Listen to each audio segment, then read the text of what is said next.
We've been working our way through Holy Week as we've walked in here this morning, because the story takes us through all of those events. And so we found already pieces of Holy Week here in Palm Sunday, and then in Holy Thursday, and now into Good Friday.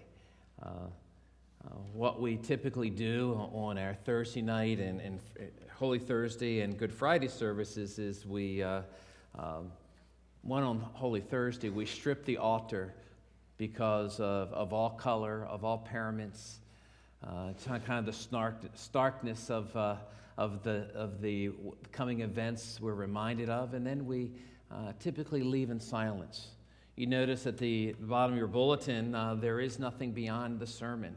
And so this morning, we're not going to have a benediction. We're not going to have a postlude. We just want you to leave in reflection upon that. We know you're going to run into folks as soon as you get out the door in the parking lot, and that's understandable. But just want you to walk out of here with the last thing being what we've heard and how God might be moving in your hearts. I don't know about you, but I really don't like to know the end of the movie.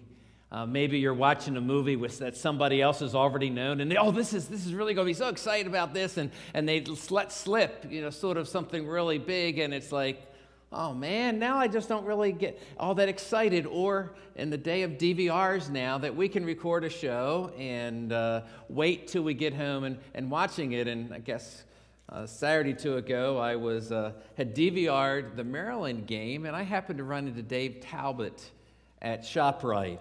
He says, well, they're losing. And now he didn't say they lost, so that gave me hope, But but if someone tells you, if you're watching that game and you want to know what the end, don't know what the end is, and I feel that we know the end of the story.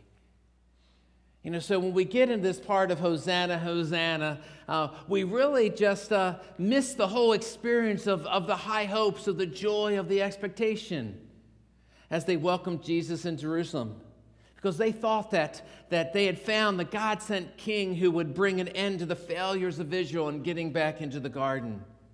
The prophet had foretold of a Messiah who would rescue them, and God's kingdom on earth was being set up now in Jesus. But as the week played out, it didn't work out that way. So we temper our hosannas on Palm Sunday because we know that their hopes were false. They know that that's not what's going to happen. So we don't get caught up in that emotion. We sort of temper ourselves. We don't get up in a story as if we were reading the story for the first time. Every story that we read so far in the life of Israel pointed to the coming of Jesus. The God of the upper story created the whole lower story so that Jesus would come and be with us. That is all that God wanted, to be with us. Jesus, Emmanuel, God with us. And this is what we saw in the first story. The story of creation. God created the first two people, and it came down to begin life with them. God was with them in the garden. A wonderful life of God being with His people. And it was meant to work all its way through history until this morning. You and I today was all part of being that first story in Genesis. But we're here this morning because they chose their own plan and not God's plan. And they were escorted from the garden. Their self-focus, their disregard for God and others became what each of us have inherited at birth. I don't expect you to remember this, but 25 weeks ago in the first chapter of the first story, I said that God birthed His plan in Genesis to get us back. God promised there a way back for us, and it's been unfolding through every chapter we have read. Now it would seem that God's plan is going to be a failure. The crowd in Jerusalem was ready for Jesus to claim His throne, to defeat the Romans and give them back their city, their country, their destiny. And the crowds are going to face heartbreak, fear, temptation, and despair before this week is over. Why? Jesus is going to die. He's not going to fight the Romans. He's not going to set up the powerhouse which would rule like King David. Jesus is going to provide the path back to God, but not as a king, but as a lamb. We know the story way too well, don't we? Jesus is betrayed by Judas, arrested while his closest friends run for their lives. Even denying they know him, he was tried by Caiaphas, the high priest. But Jesus, the Lamb, does not defend himself. He allows them to frame him like it's all part of the plan, which it was. Taken into Pilate, who wants nothing to do with him. Pilate's just trying to save his own neck.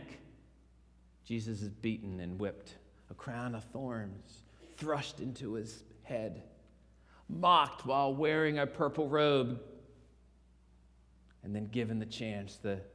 The cheering crowds of Sunday turned into the crucify him jeering crowds of Friday. Nailed to a cross between two thieves. What you just saw